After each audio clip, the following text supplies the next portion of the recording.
इस बीच एक और बड़ी खबर बता दें, वक्फ कानून को लेकर बीजेपी नेता अमित मालवीय का बयान सामने आया है। मुस्लिम वोटों के लिए वक्फ कानून को चुनौती दी जा रही है, ये उनका कहना है। तो लगातार देखिए, वक्फ कानून को लेकर भी अलग अलग प्रतिक्रियाएं सामने आ रही हैं, क्योंकि लगातार वक्फ कानून को लेकर देश के अलग अलग हिस्सों में प्रोटेस्ट भी देखने को मिला, सबकी मिलीजुली प्रतिक्रियाएं सामने आई। और इस बीच बीजेपी नेता अमित मालवीय ने बयान दिया है, कहा कि मुस्लिम वोटों के लिए वक्फ कानून को चुनौती दी जा रही है। इससे पहले 370 को निरस्त करने के लिए भी याचिका दी गई थी। क्यों? क्योंकि मुस्लिम वोट चाहिए और मुस्लिम वोटों के लिए ही इस प्रकार की चुनौतियां दी जाती हैं, इस प्रकार की याचिकाएं दाखिल की जाती हैं, ताकि किसी एक वर्ग को खुश किया जा सके।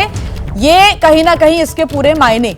अमित मालवीय बीजेपी के नेता, वक्फ कानून को लेकर उन्होंने ये कहा है, ये टिप्पणी की है। उन्होंने कहा है कि 370 को निरस्त करने के लिए भी याचिकाएं दी गई थी, लेकिन इसके बाद जब हम सभी ने देखा कि जैसे ही चुनाव होते हैं ये तमाम मुद्दे जोर पकड़ते हैं, लेकिन अमित मालवीय का कहना है कि जोर बस इसलिए ही पकड़ते हैं ताकि तुष्टीकरण किया जा सके और एक वर्ग को साधा जा सके। अंकित हमारे साथ जुड़े हुए हैं। अंकित, पहला सवाल मेरा यही है कि पहले तो वही सवाल कि न्यायपालिका पर जो निशिकांत दुबे ने बोला तो उस पर प्रधानमंत्री को घेरा जा रहा है, और अब एक और बड़ी खबर आ गई है सामने कि वक्फ कानून को लेकर अमित मालवीय का कहना है कि एक वर्ग को कहीं ना कहीं साधा जा रहा है और इसी वजह से याचिकाएं दी जाती है, चुनौती दी जाती है। बिल्कुल, देखिए, हम ये जो निशिकांत दुबे ने जो बयान दिया है और अमित मालवीय ने जो दिया है उसको हम एक तरह से जोड़ भी सकते हैं। कैसे?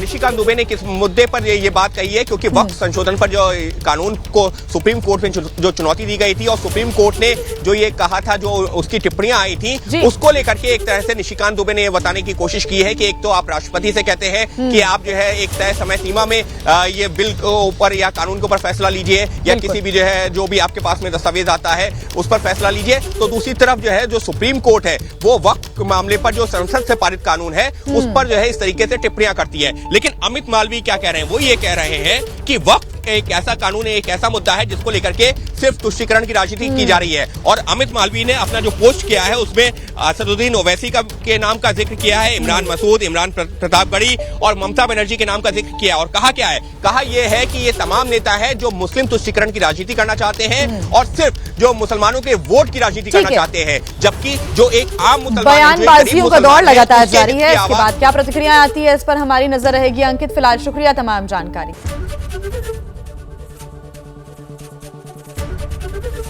एबीपी गंगा, खबर आपकी, जुबान आपकी।